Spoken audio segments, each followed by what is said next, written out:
American rapper Jarule is being dragged seriously by Ghanaians.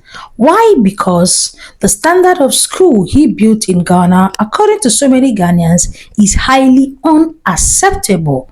But who is to be blamed? The contractors or Jarule? Let's watch videos of Ghanaians reacting to these and then we come back. So there's a trending conversation going on online about American rapper Jarule, 6-unit classroom block that he came to build in Ghana, in the eastern region, Nwasu to be precise. And people are passing a lot of comments about the design of the building. Some people are saying that it's an old building that has been renovated. And others too are saying that they have used Jarule's kind to Jananka, like they have chopped his money. You don't know. Others are even comparing it to Michael Blankton's school, which to me doesn't make sense at all. I'm telling you. Like, first of all, there was no building in the first place, and now there's even one for the kids to study. So that's the most important part. You get it? And second of all, we don't even know the amount of money that was involved in the whole project. So you can't compare both. These are two different people who are doing something good for the people of Ghana. And we would like to thank Jarule and his wife for going all out for the community. I'm telling you. Even though I feel like this could have been better. For me, the whole thing is okay. The little thing they could have added is maybe a ceiling. You get it? If you look at the building, you can see that it has a roof, but then it has no ceiling. And I'm only beginning to wonder the temperature of the classroom. What is going to be if it's like 12 o'clock? You don't know. But then the building is the most important thing. And this one, you can't blame Jarule because him there, he gave the money and went back. And I heard that he wants to add a gym and then maybe a space where the kids can dance and do some exercise and all that. This one there, we beg the constructor, make it represent Ghana, because you know some of these things they barely come from the government. You get it? So when they come from the individuals, we have to think about the long-term benefits. I'm telling you. Even if it's not ultra modern, it will be able to last for a long time. Yo, Charlie, let's call a spade a spade. This is the school that was built by Michael Blackson in Ghana at Agonansaba in the central region, right? And you know, it was described as a multi-purpose educational facility with a state-of-the-art, you know, amenities, classrooms, laboratories, libraries, great environment, great architecture that actually, you know, focuses on, you know, education, like proper tuition and proper education, right? So if you look at the edifice from the beginning to the end, you can actually tell that this is really, you know, money well spent, as in he contracted the right contractor to build this building for him, right? And it's remarkable, right?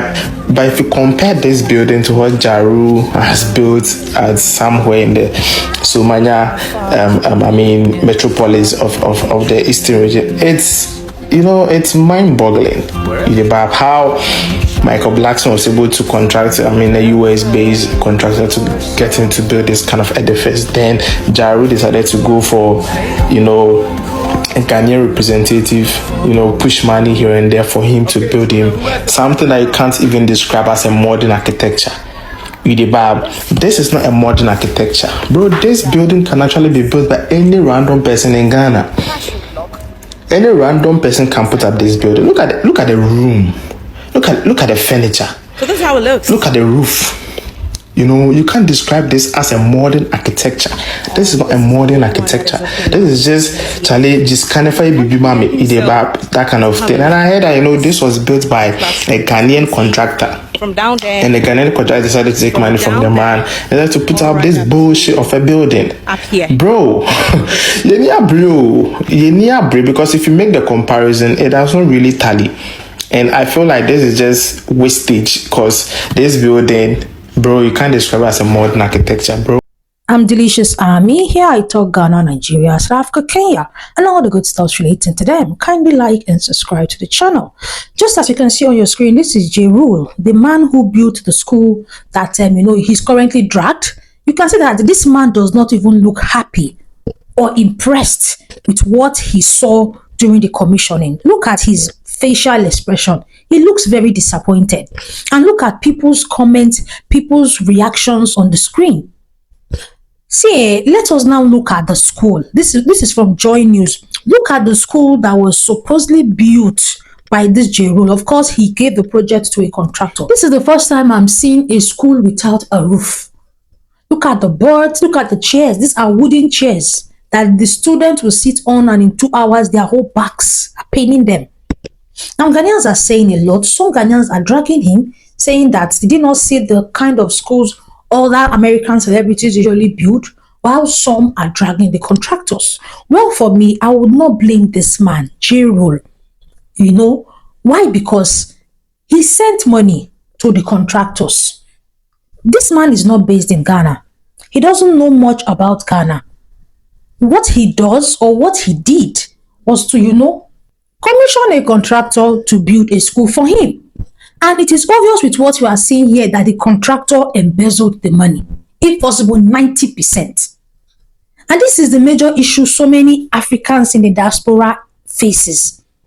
They will send money back home to family members to build properties for them or to acquire properties for them, that is land. They end up cheating them because it is not possible for somebody at Jarule capacity to build this kind of school. Look at how excited he was coming down to commission the school. Now look at how sad he was when he saw what was commissioned.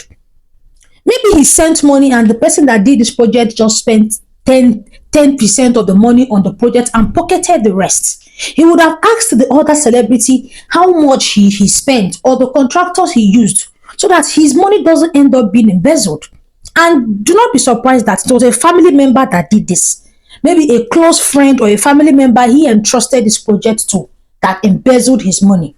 Because there is no worthy contractor that you will give this kind of project that will fumble this way. Why? Because they know that if they fumble this way, you can sue them or you can take them to court. But it's only family members or friends that will do this. Why? Because they believe that you will not be able to do anything to them. And it is really sad. You can see the sadness on the man's face. This is not nice. With the way things are happening, you're discouraging other people that want to come in and invest in the country, or that want to come in and bless the lives of others. The government is not doing it all. The government cannot do it all. Rich individuals are the ones that will come up and support. The government cannot do it all. Even in the diaspora, many of the centers you see, educational centers, sports centers, are not all owned by the government. Many of them are private institutions. That's why you see a rich person come out and say, I'm giving all my wealth to charity. And the next thing you see the charity organization build special schools, special hospitals. Not every organization you see in the diaspora is owned by the government. Many are private owned charity organizations. The government cannot do it all. So when people, or let's say individuals, step up to help the government out, let's not discourage them by squandering their money. Instead of giving them the standard they deserve or the standard they paid for, to also encourage others to, to invest in the country. But what has happened now, if there is somebody else who had plans to build a school in Ghana, he will start thinking twice. You say, am I sure contractor will not eat my money? It's not nice at all. They should call out that contractor and ask him to remit the remaining funds, because this is not what Jarule paid for. If Jarule paid for a substandard school, he will not come with that excitement, with flowers and everything, coming to commission something nice. And it's sad though. This is what so many Africans in the diaspora face. They will send money back home to family and friends to acquire properties for them, and they end up going home to see nothing. There's even the story of a Nigerian man who was trending last week, who is based in South Africa, that went to Nigeria after 6 years and asked his mother, or was it his father, where is the house I've been sending you money to build? They told him, don't worry, wait, follow us somewhere. They took the man to a chief priest where they will lock him up for years. But luckily for the man, he was able to escape and discover that there was no house. Nobody built any house for him. All the money he has been sending for over 6 years has gone down the drain. It's sad, but feel free to drop your own opinions in the comment section. To me, this man has done well. He has done his own part. Yes, it's the contractors we are going to blame. Kindly like the video and subscribe to the channel, okay? I'll see you in my next one, guys. Bye-bye.